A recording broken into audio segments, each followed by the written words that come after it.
Ya, assalamualaikum warahmatullahi wabarakatuh. Alhamdulillahnya tiasa patepang deui nepangkeun wasta Pundia Nurul Hidayanti simkuring bade ngadugikeun bahasan tradisi Sunda. Ieu teh pelajaran kelas 12 kanggo SMA di semester hiji. Mangga.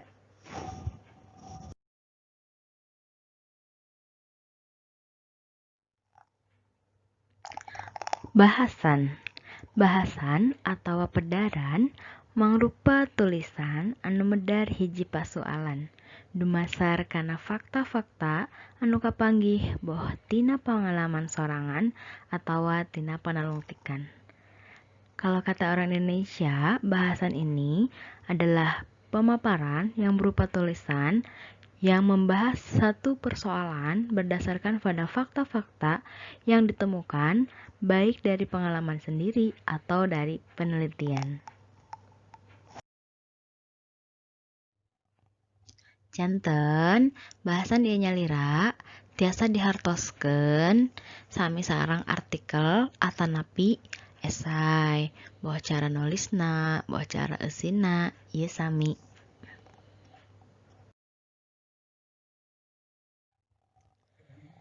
Ayeuna bahasan atanapi artikel tangtos wae aya tujuanana gitu naon nu hoyong diudag.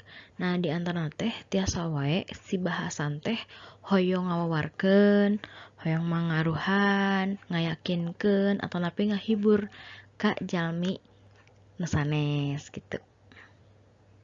Nah, kalau kata orang Indonesia, tujuan ini adalah si artikel ini tuh untuk memberikan informasi, memberikan pengaruh, memberikan pendapat atau argumen, dan bisa juga sebagai hiburan.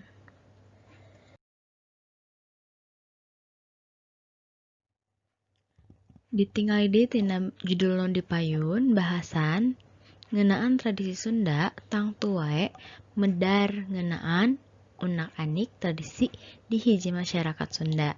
Sapertos adat istiadatna, ritual budayana, atikan, pakasaban, tetanen, jeung rea-rea deui. Jadi, kalau dilihat lagi dari judul bahasan ini mengenai tradisi Sunda, berarti ini akan membahas mengenai macam-macam tradisi yang ada di masyarakat Sunda, seperti adat istiadatnya, ritual budaya, pendidikan, pekerjaan, bertani atau istilah dari pertanian, dan banyak lagi.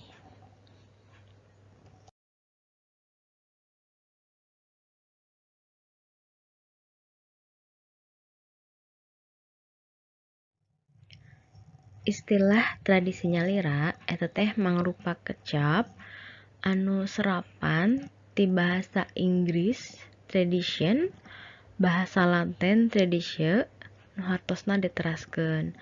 Aya oge hartos sanesna nyaeta adat kebiasaan atawa tali paranti anu turun-tumurun ti karuhun anu masih dilaksanakeun dina pakumbuhan masyarakat. Adat oge serapan tina bahasa Arab nyaeta adat. Kecap adat oge ngandung harti kebiasaan atawa kalakuan anu geus maneh dina masyarakat. Janten khusus nama ieu teh kanggo orang Sunda pangintennya naon anu sok dilakukeun ku karuhunna kapungkur eta masih dilaksanakeun dugi ka ayeuna eta biasana disebat tradisi Sunda.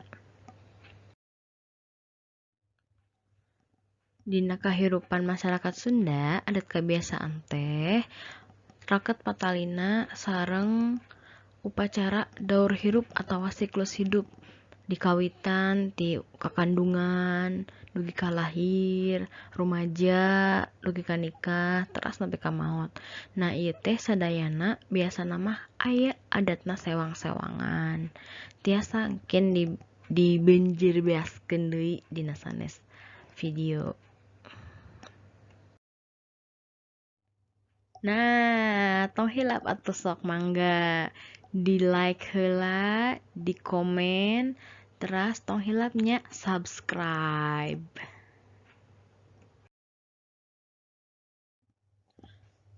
Urang ngalih kana wangun tulisan bahasan Di dia aya wangun nu kahiji nyaeta argumentasi. Nah, pame di Indonesia ieu teh isinya menjelaskan dan menerangkan benar tidaknya suatu masalah berdasarkan pada alasan yang kuat sampai bisa dipercaya dan menumbuhkan rasa kepada pembaca untuk melakukan suatu pekerjaan. Wangun yang kedua ada deskripsi. Deskripsi ini adalah tulisan yang menggambarkan sebuah objek, tempat, atau kejadian secara jelas kepada pembaca. Sampai-sampai pembaca seperti merasakan sendiri kejadian yang digambarkan dalam wacana tersebut.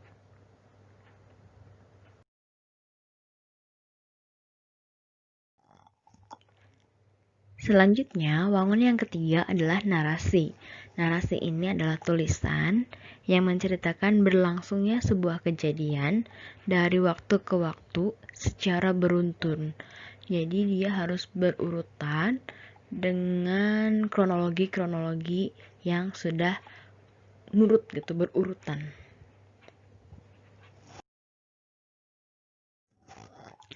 Ada juga eksposisi. Wangun eksposisi biasanya isinya menjelaskan serta membahas sebuah objek, prosesnya, tujuannya, dan gunanya. Nah, eksposisi ini biasanya lebih ke menjurus kepada sebuah tutorial. Jadi, sebuah artikel yang isinya itu menjelaskan step by step dari sebuah topik gitu. Nah, pertanyaannya adalah apakah semuanya harus memilih antara 1, 2, 3 dan 4? Tentu tidak. Bisa saja dalam satu bahasan itu bisa ada argumentasinya, ada eksposisinya, ada juga narasinya. Jadi dalam satu artikel tuh bisa saja semua dari wangun ini atau bentuk ini ada gitu. Jadi tidak hanya eksposisi, tidak khusus narasi gitu, tapi mungkin kebanyakan itu akan dikolaborasikan. Dilihat dari struktur bahasan, strukturnya ini dibagi menjadi 3, yaitu pembuka, isi, dan penutup. Yang pertama ada pembuka. Nah, ini biasanya isinya menyampaikan hal-hal umum dari sebuah bahasan. Bisa juga berupa alasan kenapa memilih topik tersebut, pentingnya topik tersebut, atau masalah-masalah yang ingin dipelajari itu tujuannya untuk apa. Yang kedua ada isi, yaitu inti dari sebuah bahasan. Dan yang terakhir ada penutup atau pamungkas, itu biasanya isinya kesimpulan dan saran-saran dari sebuah bahasan.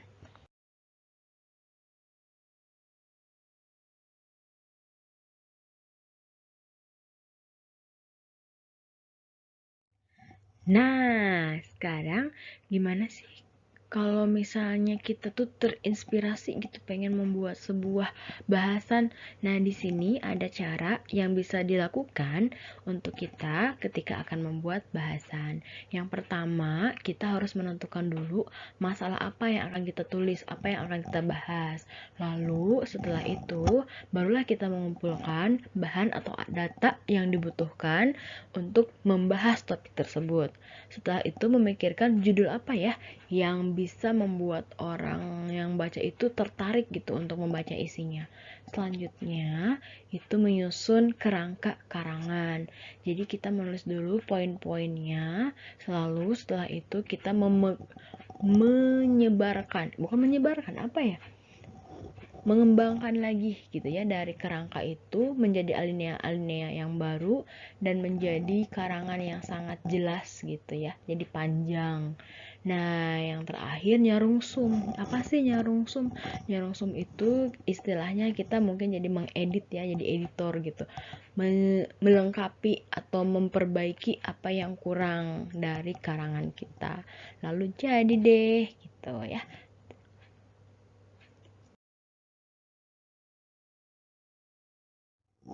Alhamdulillah ya, ternyata kita sudah ada di penghujung.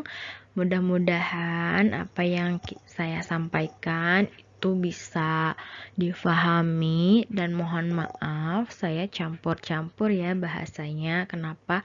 Karena anak didik saya itu di Bekasi, jadi saya harus menjelaskan juga versi bahasa Indonesianya supaya mereka paham.